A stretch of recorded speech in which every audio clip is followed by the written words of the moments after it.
പ്രിയപ്പെട്ട കൂട്ടുകാരെ, 6ാം ക്ലാസ്സിലെ കേരള പാഠാവലിയുടെ പുഴ എന്ന പാഠഭാഗത്തേക്ക് എല്ലാ കൂട്ടുകാർക്കും സ്വാഗതം.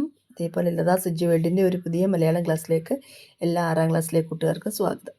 അപ്പോൾ കഴിഞ്ഞ വീഡിയോയിൽ നമ്മൾ സാഹിത്യകാരന്മാരുടെ ഒരു പ്രധാന വിഷയം, അതായത് അവരുടെ ഒരു പശ്ചാത്തലം എന്ന് പറയുന്നത് നദികളെ ആസ്പദമാക്കിയുള്ള ഒരുപാട് എഴുത്തുകൾ, കഥകൾ, കവിതകളൊക്കെ ഉണ്ട്. നദികളും പുഴകളും സമുദ്രങ്ങളും ഒക്കെ അവർക്ക് വിഷയമായിരുന്നു അല്ലേ, ഒരു പ്ലാറ്റ്ഫോമായിട്ട്.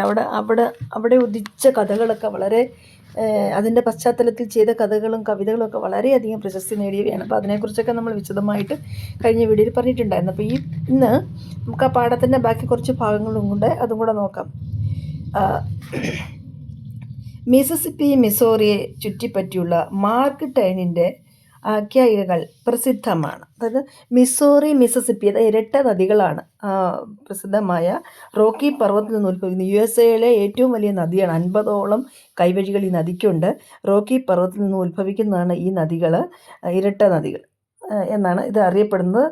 മിസൗറി, മിസിസിപ്പി. ഇവിടെ മിസിസിപ്പി, മിസൗറി എന്നാണ് കൊടുത്തിരിക്കുന്നത്, രണ്ടും തുല്യം തന്നെ. അപ്പോൾ ഈ നദിയെ ചുറ്റിപ്പറ്റിയുള്ള മാർക്ക് ട്വെയിനിൻ്റെ ആഖ്യായികൾ എന്ന് പറഞ്ഞാൽ അദ്ദേഹത്തിൻ്റെ രചനകൾ, വിവരണങ്ങൾ. അതായത് മാർക്ക് ട്വെയിൻ, അതും ഈ പറഞ്ഞ പോലെ അമേരിക്കയിലെ ഒരു ജനപ്രിയ പ്രശസ്തനായ സാഹിത്യകാരനാണ്. പണ്ട് ഇദ്ദേഹത്തിൻ്റെ പുസ്തകങ്ങൾ ടോം സോയറും അക്കിൾബറി ഫിന്നും ഒക്കെ ഞാൻ പഠിച്ച കാലത്തൊക്കെ ഉള്ളതാണ്. ടോം സോയർ, അക്കിൾബറി ഫിൻ എന്നൊക്കെയുള്ള ഇംഗ്ലീഷിൻ്റെ പിന്നെ സെക്കൻഡിനകത്ത് പഠിക്കാനുണ്ടായിരുന്നു. അങ്ങനെ പ്രശസ്തനായ ഒരു സാഹിത്യകാരനാണ് മാർക്ക് ട്വെയിൻ.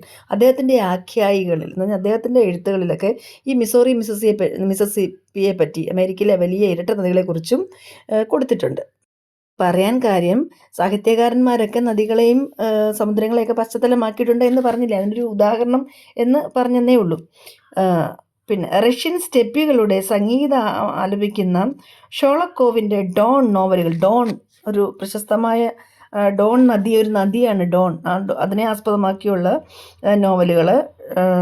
ഡോൺ നോവലുകൾ നമ്മുടെ മനസ്സിന് നൽകിയ വികാസം നസീമമാണ്. നമുക്ക് വളരെയധികം നമ്മൾ ആനന്ദിപ്പിച്ചതാണ് ഡോൺ നദിയുടെ പശ്ചാത്തലത്തിൽ ഒരുങ്ങിയ കഥകൾ. അതുപോലെ തന്നെ റൈൻ നദികളുടെ കഥകൾ സമാഹരിച്ചിട്ടുണ്ട്. കൊച്ചു നദികൾ പോലും എഴുത്തുകാരൻ്റെ മനസ്സിനെ ചലിപ്പിക്കുന്നു. കേച്ചേരിപ്പുഴ, നമ്മൾ പഠിച്ചില്ലേ, നമ്മുടെ കല്ലായിപ്പുഴ പോലെ തന്നെ കേച്ചേരിപ്പുഴ എന്ന സങ്കല്പത്തിൻ്റെ മുമ്പിൽ പോലും കവി ധ്യാനലീനനായി നിൽക്കുന്നു. കേച്ചേരിപ്പുഴ ഒരു സങ്കല്പമാണെന്നാണ് ഇതിൽ പറഞ്ഞിരിക്കുന്നത്. അവിടെ പോലും കവി വളരെ വളരെ എന്താ പറയുക, ആകൃഷ്ടനായിട്ട് നിൽക്കുന്നു എന്നാണ് അതിൻ്റെ അർത്ഥം. നിളാനദിയുടെ നെടുവീർപ്പുകൾ ഗാനങ്ങളായി മാറിയത്. നമുക്കൊരു നിളാനദിയെക്കുറിച്ച് ഒരുപാട് ഞാൻ കഴിഞ്ഞ വീഡിയോയിൽ പറഞ്ഞിരുന്നു. നിളാനദിയുടെ നിർമ്മല തീരം തുടങ്ങുന്ന ഒരുപാടുണ്ട് നിളാനദിയെക്കുറിച്ചുള്ള കവിതകളും കഥകളും. പിന്നെ ആ നദി പശ്ചാത്തലമാക്കിയുള്ള ഒരുപാടുണ്ട്. അപ്പം നദികളെ മൊത്തം സാഹിത്യകാരന്മാർ ഉപയോഗിച്ചിരിക്കുന്നു എന്നുള്ളതാണ്. ഇവിടെ തന്നെ കണ്ടില്ലേ, നിളാനദിയുടെ നെടുവീർപ്പുകൾ എന്നാണ് കൊടുത്തിരിക്കുന്നത് അല്ലേ. പൊറ്റേക്കാടിൻ്റെ കടത്ത് തോണിയെക്കുറിച്ചുള്ള കഥ, എസ്കെ പൊറ്റേക്കാടിൻ്റെ യാത്രാവിവരണമായ കടത്ത് തോണിയെ കുറിച്ചുള്ള കഥ ഇപ്പോഴും നമ്മെ ത്രസിപ്പിക്കുന്നു. ഈ പുസ്തകങ്ങളൊക്കെ നിങ്ങൾക്ക് സൗകര്യപ്പെടുക, നിങ്ങൾക്ക് ലഭ്യമാണെങ്കിൽ അടുത്തുള്ള പബ്ലിക് ലൈബ്രറികളുണ്ട്, സ്കൂൾ ലൈബ്രറികളൊക്കെ കിട്ടുകയാണെങ്കിൽ തീർച്ചയായിട്ടും എടുത്ത് നിങ്ങൾ വായിച്ച് മനസ്സിലാക്കണമെന്നാണ് ഞാൻ പറയുന്നത്. ജീവിതം മരണമായി മാറുന്ന അത്ഭുതകരമായ പരിണാമം. ചുക്കാനില്ലാത്ത തോണിയിൽ കടവുകാരൻ കിടന്നു അഴിമുഖത്തേക്ക് നിലാവുള്ള രാത്രിയിൽ നീങ്ങുന്നു. പത്മാവതിയിലെ മുക്കുവൻ്റെ കഥ മലയാളിക്കർ. ഇതെല്ലാം ആ കഥയിൽ കൊടുത്തിരിക്കുന്ന കഥാപാത്രങ്ങൾ, അതിൻ്റെ തീമുകൾ. പൊറ്റേക്കാടിൻ്റെ തോണിയാത്ര, കടുത്ത തോണിയെക്കുറിച്ച് ആ കഥയുടെ കാര്യമാണ് ഇപ്പോഴും നമ്മൾ പറയുന്നത്. ജീവിതം മരണമായി മാറുന്ന അത്ഭുതകരമായ പരിണാമം. ചുക്കാനില്ലാതെ തോണിയിൽ കടവുകാരൻ, ചുക്കാനെന്ന് വിചാരിച്ച് എന്താ, നങ്കൂരമെന്നോ അല്ലെങ്കിൽ തുഴയെന്നോ ഒക്കെ നമുക്ക് മനസ്സിലാക്കാം. ആ തോണിയിൽ കടത്തുകാരൻ കിടക്കുന്നതായിട്ട് അഴിമുഖത്തേക്ക് നിലാവുള്ള രാത്രിയിൽ നീങ്ങുന്നു. ഇതൊക്കെ അതിൻ്റെ കഥകൾ, അതിലുള്ള പശ്ചാത്തലങ്ങളാണ്. അതുപോലെയാണ് പത്മാവതിയിലെ മുക്കുവൻ. അത് ഒരു പ്രശസ്തമായ നോവലാണ്, പത്മാവതിയിലെ മുക്കുവൻ. മണിക് ബന്ദോപാധ്യായ എന്ന എഴുത്തുകാരനാണ് അത് എഴുതിയിരിക്കുന്നത്. പത്മാവതി എന്ന് പറയുന്നത് ഗംഗയുടെ ഒരു കൈവഴിയാണ് പത്മാവതി.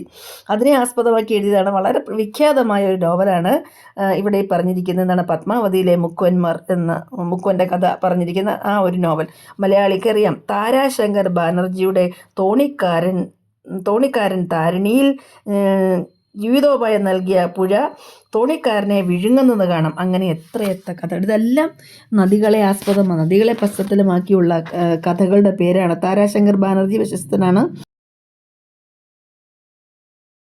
അദ്ദേഹത്തിൻ്റെ പ്രശസ്ത നോവലും ഇതേപോലെ നദിയെ ആസ്പദമാക്കി നദിയെ താരാശങ്കർ ബാനർജി പശ്ചാത്തലമാക്കിക്കൊണ്ട് എന്ന് പറയുന്ന ഒരു തന്നെയാണ്. ബംഗാളി എഴുത്തുകാരനാണ്. വളരെ ഒരുപാട് പുരസ്കാരങ്ങൾ കേന്ദ്ര സാഹിത്യ അക്കാദമി അവാർഡ്, ജ്ഞാനപീഠം ഒക്കെ കിട്ടിയ ആളാണ് താരാശങ്കർ ബാനർജി. അദ്ദേഹത്തിൻ്റെ പിന്നെ ഒരു നോവലിലും ഇതേപോലെ തന്നെ തോണിക്കാരൻ്റെ ഉള്ള ഒരു ജീവിതത്തിലുള്ള ഒരു കഥ പറഞ്ഞിട്ടുണ്ട്, അദ്ദേഹം എഴുതിയിട്ടുണ്ട്. അതിനകത്ത് പുഴ തോണിക്കാരനെ വിഴുങ്ങുന്നത് കാണാം അവസാനം. അതെന്താണെന്ന് വായിച്ചു നോക്കിയിട്ടില്ല ഞാൻ. കൂട്ടുകാരെ, പാഠത്തിലെ പഠന പ്രവർത്തനങ്ങളും മറ്റ് കാര്യങ്ങളുമായി